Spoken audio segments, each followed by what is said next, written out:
हों, वो किसी किस्म का भी जो क्राइसिस हो, इन तमाम बहरानों ने जो जन्म लिया है वो अदालती अहकामात के नतीजे में लिया है।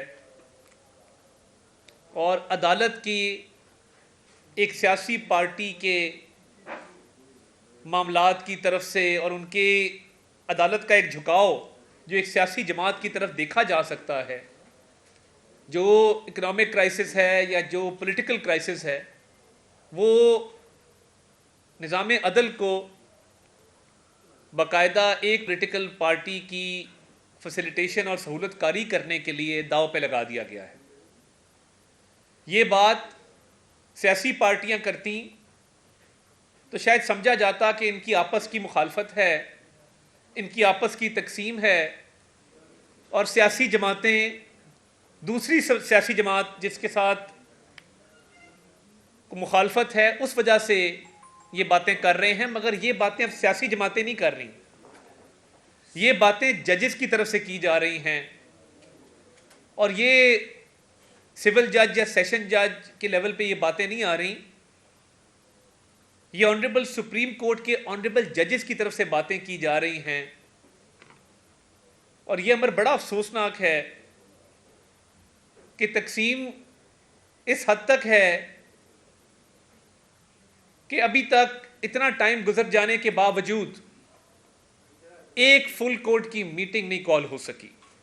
चाहिए तो ये था कि एक फुल कोर्ट की मीटिंग कॉल होती, कौम को एक पैगाम दिया जाता कि पूरी सुप्रीम कोर्ट मुत्तहिद है, किसी किस्म की तकसीम नहीं है, आपस में हमांगी है और कानूनी और आइनी मामलात के ऊपर इख्तिलाफ राय नहीं पाया जाता, तो ये भाम दूर हो जाता। मगर अब तक वो जो 4-3 और 3-2 की डिबेट है, कौम उससे नहीं निकल पाई। और स्पेशली कल जब जस्टिस अतहर मिनल्ला, जिनके बारे में इमरान खान साहब फरमाते हैं कि इनका हर फैसला बहुत अच्छा फैसला होता है, इनके हर फैसले को मानना चाहिए, और उनकी तारीफ़ करते नहीं थकते। और उनके क्लिप्स आप सोशल मीडिया पे देख लें, इमरान खान साहब के क्या तासुरात हैं जस्टिस अतहर मिनल्ला के बारे में, और उनकी ईमानदारी की, उनकी फ़र्शनासी की वो गवाहियाँ देते रहे हैं। तो वो एक ऐसी पर्सनैलिटी हैं जो अक्रॉस द बोर्ड लोग उनकी इज़्ज़त तकरीम करते हैं। कल जब उनका इख्तलाफी नोट आया तो मैं ये भी समझता हूँ अपनी दानिश में कि उन्होंने चीफ जस्टिस साहब के हवाले से बहुत सारे सवाल उठाए हैं, और जो बड़े अहम और बड़े गौर तलब सवालात हैं। सबसे पहली बात इसमें यह है कि क्या जस्टिस अतहर मिनल्ला ने अपने आप को 5 रुकनी बेंच से अलहदा किया था कि नहीं किया था? जो 7 रुकनी बेंच से शुरू हुआ उससे अलहदा किया कि नहीं किया? वो ये कहते हैं कि ना मैंने अपने आप को बेंच से अलहदा किया, ना मैंने केस सुनने से माजरत की।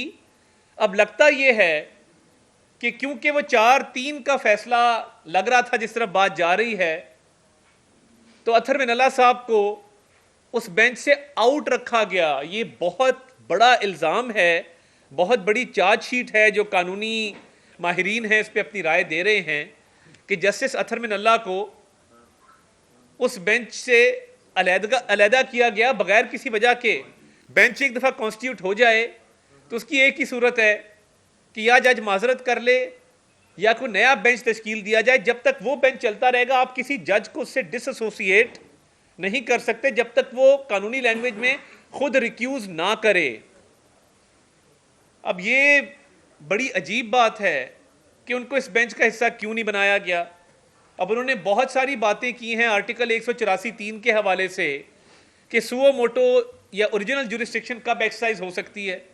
वो तब हो सकती है, ये मार्जिनलाइज ग्रुप्स के लिए है, ये पिसे हुए तबकों के लिए है, ये उन तबकात के लिए है जिनका माशरे में इस्तेसाल हो रहा हो। ये उनको बचाने के लिए आइन में एक प्रोटेक्शन रखी गई थी। आइन में उनको तहफ़्फ़ुज़ दिया गया था कि कोई गरीब आबादी है, कोई एक ऐसी अक़लियत है जिसको अपने हकूक़ के तहफ़्फ़ुज़ की ज़रूरत है, तो डायरेक्टली सुप्रीम कोर्ट उसमें इंटरवीन करे। मगर अफसोस की बात यह है कि ये जुरिस्डिक्शन सुओ मोटो की आर्टिकल 184(3) की इस्तेमाल की जाती है ताकतवर लोगों के लिए, सियासी मामलात में मुदाखलत के लिए। देखिए, जुडिशल एक्टिविज्म इस मुल्क में शुरू हुआ लॉयर्स मूवमेंट के नतीजे में, एक अच्छी चीज थी, मगर यह जुडिशल एक्टिविज्म जुडिशल इंटरफेरेंस में तब्दील हो चुका है। यानी अब बाकायदा पार्लियामान के मामलात में, सियासी पार्टियों के मामलात में अदालती मुदाखलत की जो टर्म है वो आ गई है। और कल अतर मिनल्ला साहब ने ये कहा कि पॉलिटिशियंस इन जुडिशल रोब्स, यानी वो जो गाउन एक पहनते हैं जज साहिबान, वो जज का होना चाहिए, उस गाउन के नीचे कोई सियासतदान नहीं होना चाहिए। और सियासी इख्तलाफात, सियासी तनाज़े, उसमें कोर्ट की इंटरफेरेंस नहीं होनी चाहिए। उन्होंने उस असेंबली के डिसोल्यूशन का भी जिक्र किया। देखिए, ये एक बहुत बड़ी एक साजिश हुई है इस मुल्क में, जिसके तहत पहले कौमी असेंबली को कैसे तोड़ा गया कि जब के तहरीक अदम एतमाद आ चुकी थी, आइन कहता है कि तहरीक अदम एतमाद के होते हुए असेंबली को नहीं तोड़ा जा सकता। डिप्टी स्पीकर ने गैर आइनी फेल किया। अब उसके बाद 63A जो ये वाजे करता है कि कोई भी ऐसा रुकने असेंबली जो अपनी पार्टी के सरबराह की मंशा के खिलाफ वोट डालेगा वो डी-सीट होगा। कहीं आइन में यह बात दर्ज नहीं है कि उसका वोट गिनती में शुमार नहीं किया जाएगा। आइन ने एक सजा तजवीज़ कर दी, सजा बता दी कि ये वोट डालना, अगर आप वोट डालेंगे पार्टी सरबराह की हिदायत के खिलाफ, तो फिर आप अपनी सीट से हाथ धो बैठेंगे।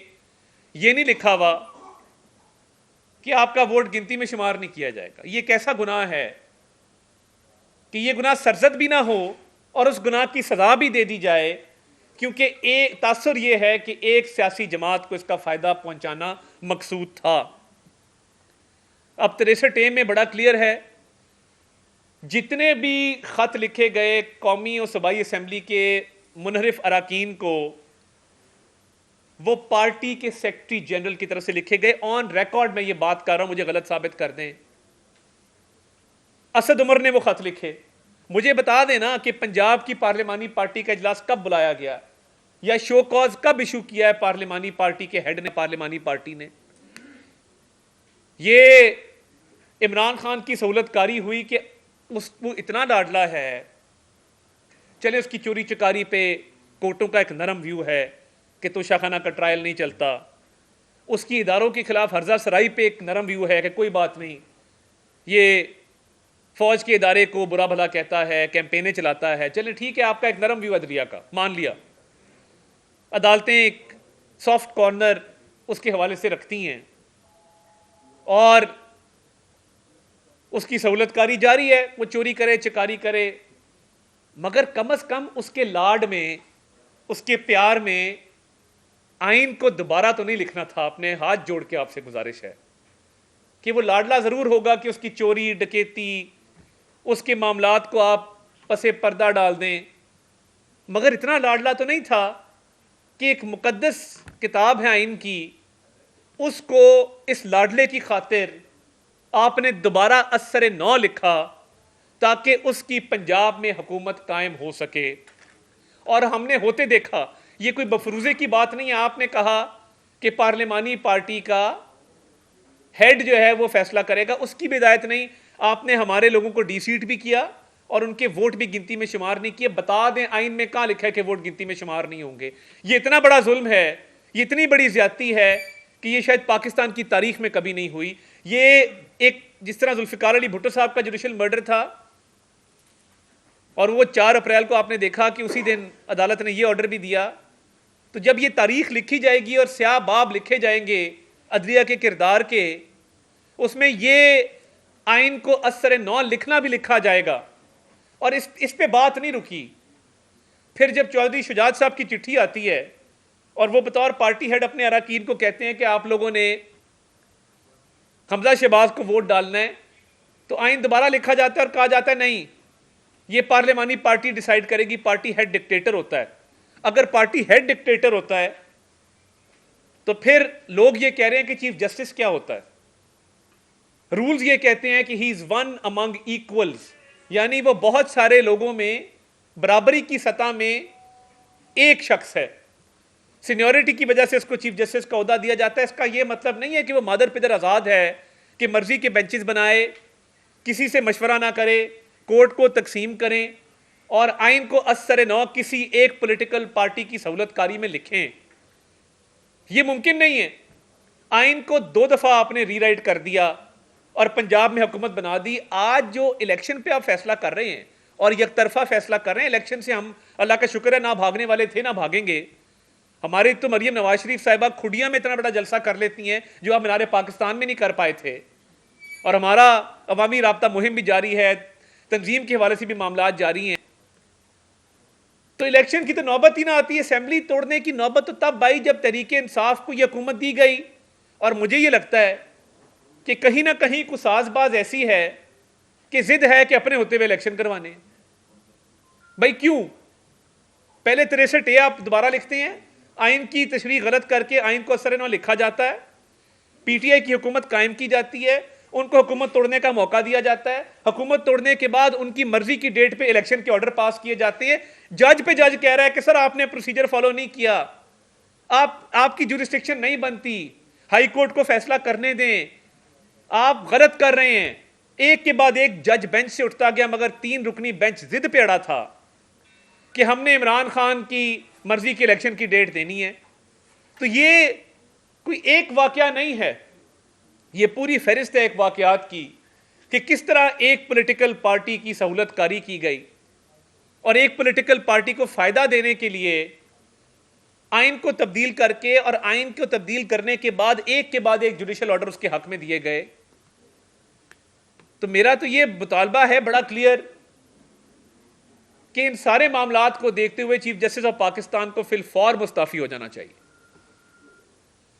यह आवाज मेरी आवाज नहीं है, इस आवाज में पाकिस्तान की सिविल सोसाइटी शामिल है, पाकिस्तान के वकला शामिल हैं, और कल के अथर मिनल्लाह के ऑर्डर के बाद जिससे बात करो वो ये कहता है कि ये आइन और कानून के साथ जो खिलवाड़ किया गया है एक लाडले को फायदा देने के लिए, उसके हक में जो फैसले किए गए हैं, अब गुंजाइश नहीं बनती कि जब आपके अपने जजेस आवाज उठा के तहरीरी हुक्मनामों के जरिए ये कह रहे हैं कि आपने गलत किया है, आपका ये इख्तियार नहीं था और आपने बाकी जजेस को ऑन बोर्ड नहीं लिया इसके अंदर, तो ये तकसीम आप चाहते तो खत्म कर देते, फुल कोर्ट की तश्कील कर देते, आज ये बहरान पैदा ही ना होता। आपने बाकी जज साहबान को इस काबिल ही नहीं समझा कि उनको अपने साथ बिठाया जाए। तो ये तो कल एक आम शहरी की तरफ से रेफरेंस भी दायर किया गया है चीफ जस्टिस साहब के खिलाफ जुडिशल मिसकॉन्डक्ट का।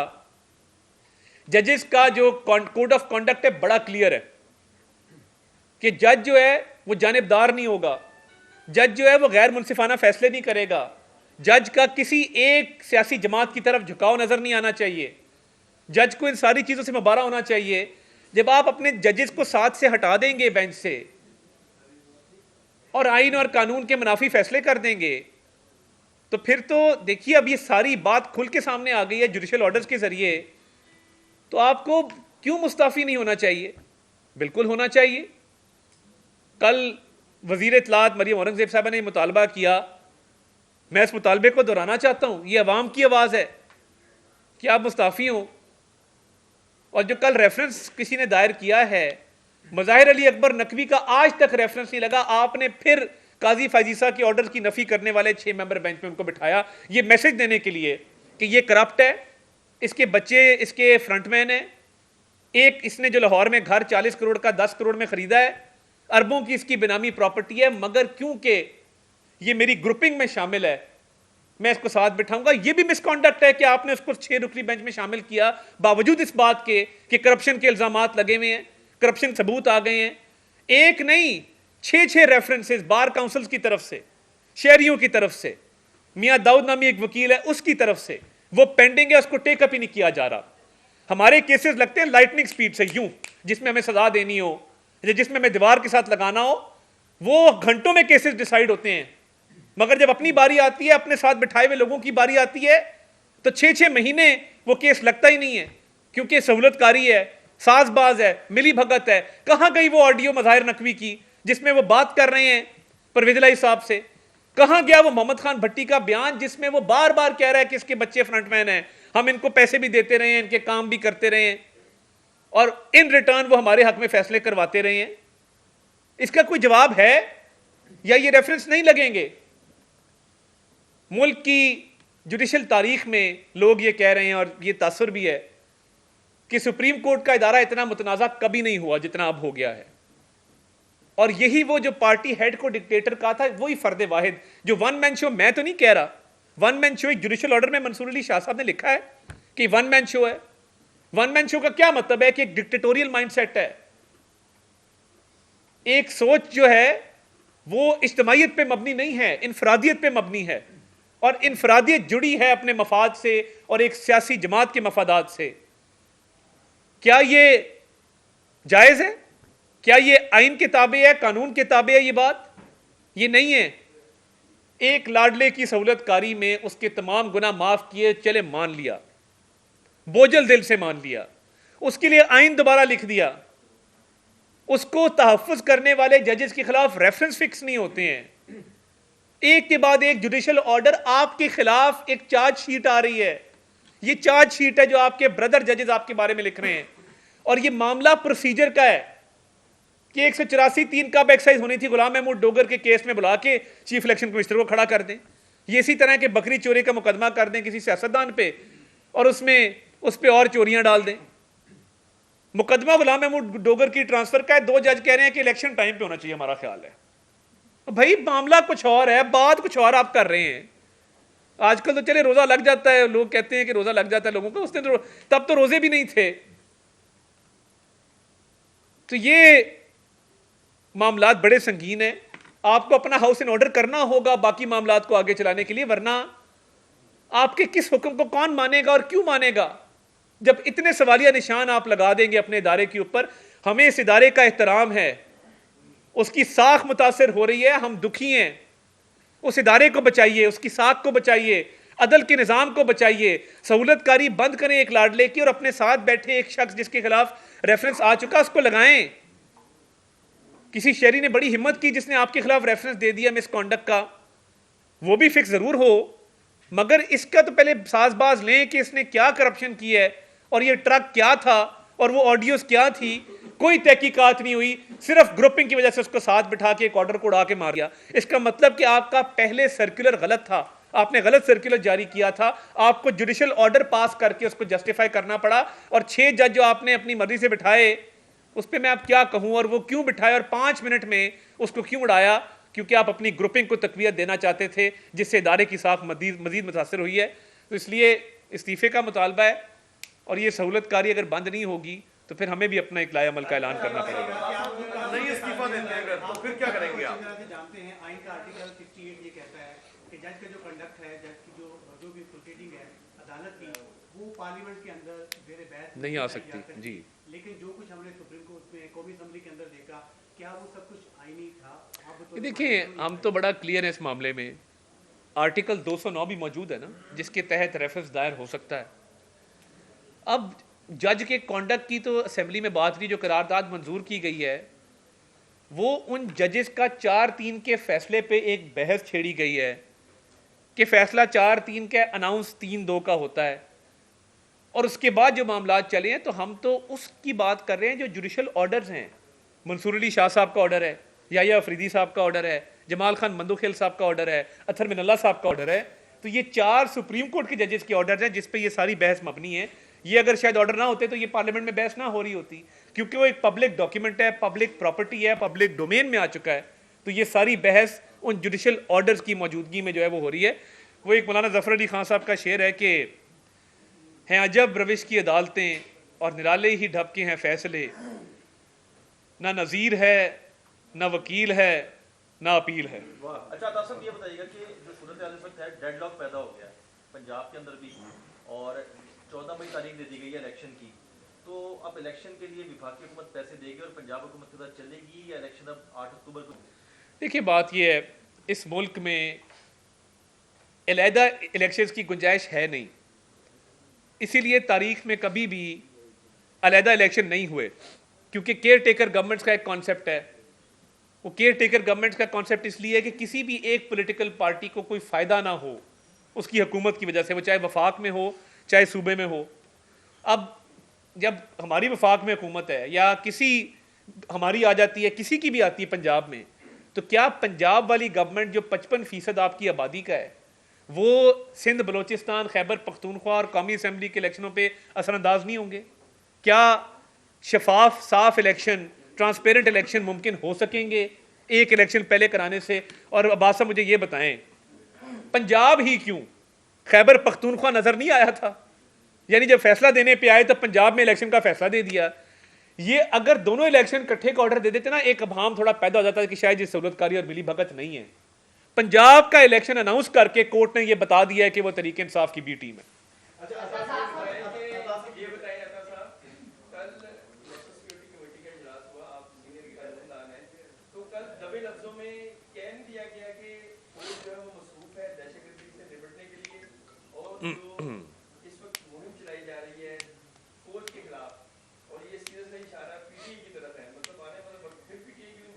देखिए, एक तो कल जो शंबे नामी एक दहशतगर्द बलूचिस्तान से गिरफ्तार हुआ जो बहुत सारी कार्रवाई में मुलव्वस था, DGISI lieutenant general Nadeem Anjum की काविशों को सराहा गया और मैं समझता हूँ कि वो उनको खराज तहसीन पेश करना चाहिए कि एक सियासी जमात हमारी एक प्रीमियर एजेंसी पे जो मुल्क की सरहदों की हिफाजत करती है, जिसके अभी पीछे एक ब्रिगेडियर साहब शहीद हुए हैं वाना वजीरिस्तान में, ब्रिगेडियर बरकी, आए रोज़ ISI के अफसरान और जवानों की शहादतें होती हैं इंटेलिजेंस बेस्ड ऑपरेशंस के दौरान।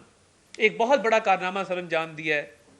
और देखिए, सियासी मफाद के लिए एक एजेंसी के हेड को या इस तरह बुरा भला कहना, मैं समझता हूँ ये जायज़ नहीं है। दूसरी बात जो है, कल एलामिया आ गया था नेशनल सिक्योरिटी कमेटी की मीटिंग का, जो बात आपने की वो उससे अलहदा है कि सेक्रेटरी डिफेंस ने जो सुप्रीम कोर्ट को ब्रीफिंग दी है या लेटर जमा कराया है, या उससे पहले सेक्रेटरी डिफेंस ने जो इलेक्शन कमीशन ऑफ पाकिस्तान में सारी बात की है, उन्होंने बताया कि कितने ऑपरेशन कहाँ हो रहे हैं, सिक्योरिटी के क्या खदशात हैं, क्या हालात हैं और क्यों ट्रूप्स की स्पेरेबिलिटी नहीं की जा सकती। इन हालात में जब दहशतगर्दी सर उठा रही हो, जब हमले हो रहे हों, धमाके हो रहे हों, अभी KPK में एक DSP शहीद हुए हैं, अब कोर्ट की तंग नजरी देखें कि वो कहते हैं पंजाब में कुछ नहीं हो रहा। पंजाब में इसका असर आता है, पंजाब का बॉर्डर लगता है KPK के साथ, पंजाब का बॉर्डर लगता है बलूचिस्तान के साथ। ऐसा ना करें कि पंजाब को आप आइसोलेट कर दें और पंजाब के शहरियों के जानो माल के तहफ़्फ़ुज़ को आप कहें कि जी नहीं यहाँ खैर है। ये सारा लिंक्ड है, ये एक मुल्क है, ये वफाक है। तो मैं ये समझता हूँ कि वो सेक्रेटरी डिफेंस की ब्रीफिंग एक अलग ब्रीफिंग थी जिसमें उन्होंने क्लियर बता दिया कि ट्रूप्स अवेलेबल नहीं हैं इस ड्यूटी के लिए। उसके बाद भी अगर सुप्रीम कोर्ट इस पर बज़िद है तो फिर पता नहीं वो ये बताएं कि सुप्रीम सिक्योरिटी का जो इजलास था उसमें पॉलिटिकल स्टेबिलिटी, कोर्ट के ऑर्डर्स उस पर वो भी एजेंडे में था या नहीं था? क्योंकि इंप्रेशन यही था कि आज जो है फैसला हो जाएगा। नहीं, ऐसा देखें, ऐसा कोई जो एलामिया जारी हुआ है वो नेशनल सिक्योरिटी कमेटी का नहीं, देखें वो जितना एलामिया जारी उतनी बात है। जिस तरह सुप्रीम कोर्ट के जजेस से मुतल्लिक बात कर रहे हैं, आपको डर नहीं लगता कि आपके खिलाफ? देखिए, अल्लाह ताला का फजल चाहिए इस मुल्क में। अगर आइन और कानून की खिलाफ वर्जी करने वालों पर बात करने से कोई जुर्म सरजद होता है तो ये जुर्म एक बार नहीं 1000 बार करने को तैयार हूँ। और दूसरी बात ये है कि जब से फवाद चौधरी की, वो मैं उससे अक्सर कहता हूँ कि डब्बू एक ही अब्बू, बट वो अब उसने नहीं, मगर फवाद चौधरी ने जो ऑडियो में कहा कि ये तारड़ पे 228 लगाओ, इसका मतलब उसका कुछ जज साहबान से रब्ता है और वो तय कर चुके हैं कि उन्होंने लगानी है। तो फवाद साहब ने जो ऑडियो में बात की है उसके बाद अगर ये मेरे पे कोई कार्रवाई करेंगे तो इसका मतलब है कि ये फवाद को पहले पता था इस बात का और ये फवाद चौधरी ने मैनेज किया है। फवाद चौधरी के नून लीग में अब भी राब्ते कायम हैं और मैं मना करता हूँ अपने साथियों को कि क्यों राब्ते करते हैं। वो हमेशा उम्मीद को जिंदा रखता है, वो कभी भी डूबती कश्ती में सवार नहीं होता, अभी भी उसकी, और वो बकौल इमरान खान साहब के वो उनकी मुखबरियाँ भी कहीं करता रहा है। अब ये वो बेहतर जानते हैं, उनका अंदरूनी मामला है, मगर फवाद चौधरी के लिए नून लीग में कोई गुंजाइश नहीं है। इस्तीफे का मुतालबा किया है, अगर चीफ जस्टिस साहब इस्तीफा नहीं देते तो क्या आप देखिए फवाद चौधरी साहब कोशिश कर बयानात भी दे रहे हैं, एक तरफ गालियां देते हैं इस्टेब्लिशमेंट को, दूसरी तरफ बात करने की सदा करते हैं। तो मैं सिर्फ ये फवाद चौधरी को कहूँगा, क्या ये खुला तजाद नहीं? आपने इस्तीफे का मुतालबा किया है, अगर चीफ जस्टिस साहब इस्तीफा नहीं देते और वो फिर दोबारा समाअत करते हैं, क्योंकि पहले भी नून लीग का खुदा के इजहार कर चुकी है, लेकिन जब समाअत होती है तो आप बाइकाट नहीं करते, तो अब क्या हुकूमत उनकी उन 3 जजेस के केसेस की समाअत का बाइकाट करेगी? देखिए पहली बात तो ये है कि सियासी जमातों ने अदम एतमाद का इजहार किया चीफ जस्टिस और उनके 3 रुकनी बेंच पे। अदम एतमाद का इजहार कैसे किया जाता है? उसकी वजूहात बताई जाती हैं कोर्ट में जाके कि ये 8-10 वजूहात हैं जिसकी बिना पे हम आप पर अदम एतमाद करते हैं। अब उसको बॉयकॉट का रंग तो किसी ने दिया जो दिया, हम तो बात करना चाहते थे, मगर सितम ज़रीफ़ी ये है कि हमारे वकला खड़े थे और वो खड़े के खड़े रह गए। वहाँ से असद उमर को आवाज़ दी गई, आइए ना, आप उधर क्यों बैठे हैं, आए हमें इकॉनमी पे लेक्चर दें। आपने इकॉनमी बहुत अच्छी तबाह की थी पीटीआई के दौर में, आपको वजारत से भी हटाया गया था, आप कितने अच्छे लग रहे हैं हमें, आए ना, आए बात करें। उनसे ज़बरदस्ती बात करवाई गई। इसको कोर्ट में खड़ा नहीं, मैं होता उनकी जगह मैं ऐसे कहता बाहर निकालो इसको। इसने सारे वो ख्वाब दिए थे, सुनहरे ख्वाब जो दिखाए थे कौम को मईशत के हवाले से, कि इमरान खान जैसे आदमी ने इसको निकाल दिया, उठा के बाहर फेंक दिया। कोर्ट ने उसको रोस्टम पे बुला के उससे इकोनॉमी के ऊपर लेक्चर लिया। इसी से आप अंदाजा कर लें कि पॉलिटिकल पार्टी जो स्टेक होल्डर हैं, जिन्होंने दरखास्तें दी हुई हैं, उनको सुनने को तैयार नहीं है। असद उमर जैसे बेअकल आदमी को रोस्टम पे बुला के उससे लेक्चर ले रहे हैं। तो जिन्होंने लिया है, लोग ये कहते हैं कि उनकी अक्ल का आप खुद अंदाजा करें।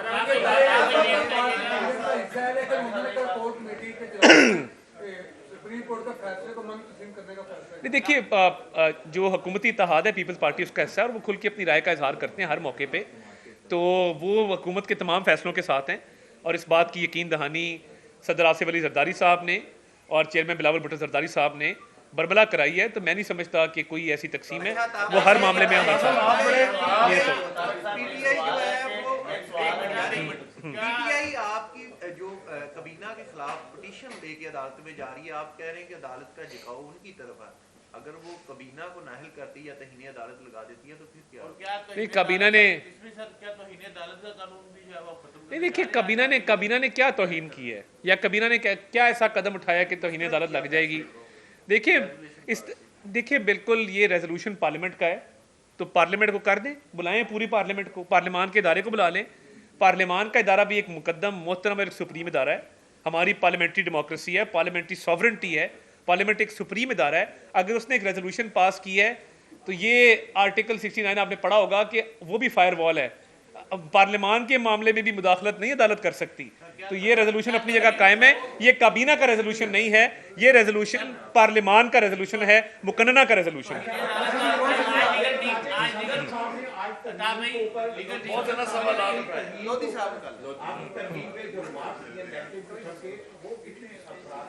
देखिए लोधी साहब, बात सीधी है कि सदर साहब ने अपनी राय का इजहार किया है।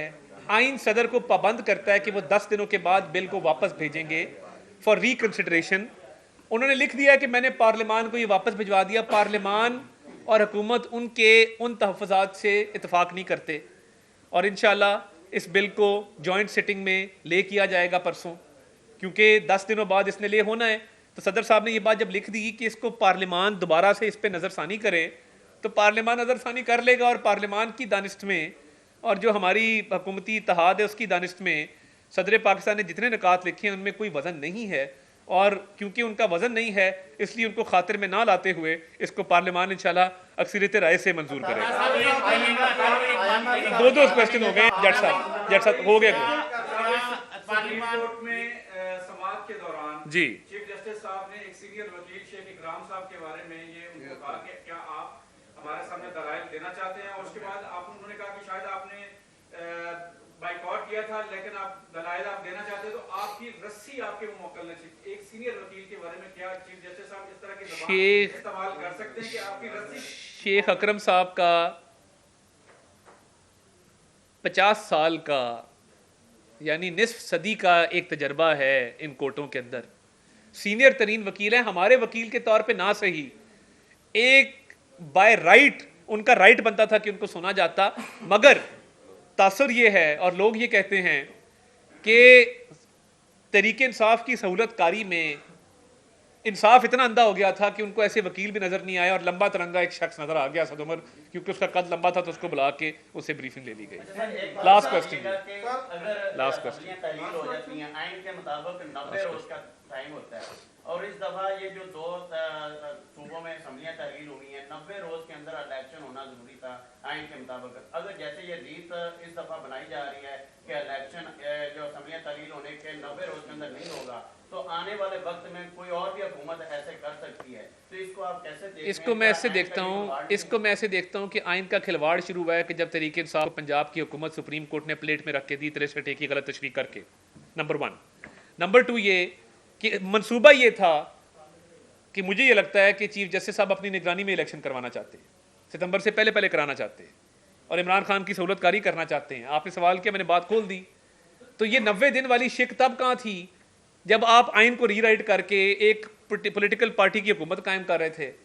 तो ये 90 दिन की बात तो बाद में आती है, और 90 दिन की बात के साथ आर्टिकल 224 मुतसादिम है। आर्टिकल 224 कहते हैं कि केयर टेकर गवर्नमेंट होंगी, और खैबर पख्तूनख्वा पे 90 दिन की शिक नहीं लागू की, सिर्फ पंजाब पे की है, क्योंकि पहले भी एक शख्स ने पंजाब में तरीके इंसाफ की हुकूमत कायम की थी, अब भी वो कायम करना चाहता है, अपने टेन्योर के दौरान करना चाहता है। Last question.